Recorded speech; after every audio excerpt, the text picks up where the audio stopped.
ओम नमो भगवते वासुदेवाय। आज हम आपके लिए लाए हैं अधिक मास में सुनी जाने वाली सूर्य भगवान की कहानी। एक ब्राह्मण था, वह सूर्य भगवान का भक्त था। नहाता धोता कहानी कहता था, पर कमाता कुछ भी नहीं था। ब्राह्मण घर में रहता तो ब्राह्मणी बार बार कमाने के लिए परेशान करती। बाहर जाता तो अड़ोसी पड़ोसी भी उसे निकम्मा कहकर अपमानित करते। पनघट पर जाता तो पणिहारन उसे परेशान करती। अतः एक दिन वो नहा धोकर अपने पूजन की सामग्री लेकर जंगल में चला गया। वहाँ एक सूखे पीपल के पेड़ के नीचे बैठकर पाठ पूजा करी और सूरज भगवान की कथा कही। वहाँ पीपल के पास एक सूखा सा तालाब भी था, उसमें थोड़ा सा ही पानी था। उसी पानी से लोटा भरकर सूर्य भगवान को जल चढ़ाया। पूजा का जल बहकर पीपल और सूखे तालाब में चला गया। जल के जाते ही सूखा पीपल हरा भरा तथा सूखा तालाब साफ पानी से भर गया और उस जल में सूर्य भगवान दिखाई देने लगे और कहने लगे, ब्राह्मण मांग, तू क्या मांगता है। ब्राह्मण ने सुना तो वह घबरा गया, सोचने लगा कि पीपल में कोई भूत रहता है। अब जब भी वह रोज पूजा करता तभी आवाज आती। सुन सुनकर वह चिंता के कारण दुबला होने लगा। ब्राह्मणी कभी कभी ब्राह्मण से मिलने जंगल आती थी तो उसने ब्राह्मण से पूछा कि आप दिन प्रतिदिन दुबले क्यों हुए जा रहे हैं। तब ब्राह्मण ने सारा हाल कह सुनाया। तब ब्राह्मणी ने कहा कि आपके पूजा करने के बाद ही आवाज आती है ना, मुझे तो लगता है कि सूरज भगवान स्वयं आते हैं। इस बार जब आवाज आए तो तुम सब कुछ मांग लेना।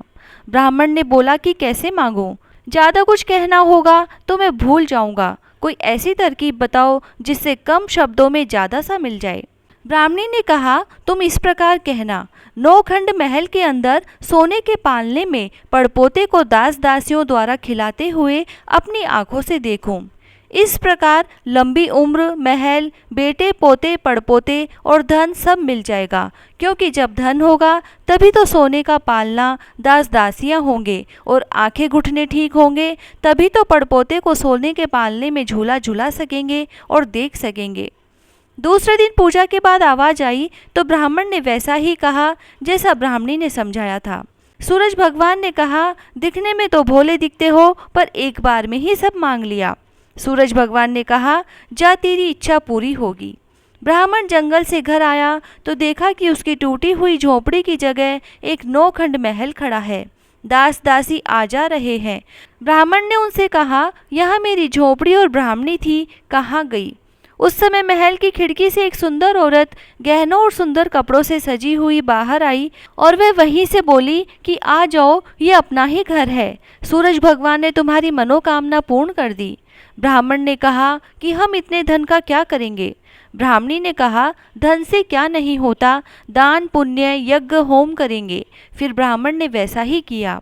अब सब राजा की जगह ब्राह्मण का गुणगान करने लगे।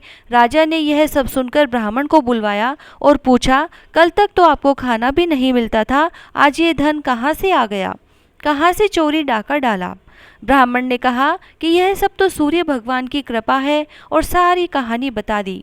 राजा ने कहा कि मेरे पुत्र नहीं है तो मुझे क्या करना चाहिए। ब्राह्मण ने राजा को सूर्य भगवान की पूजा की विधि बताई। राजा ने वैसा ही किया और उसके पुत्र हो गया।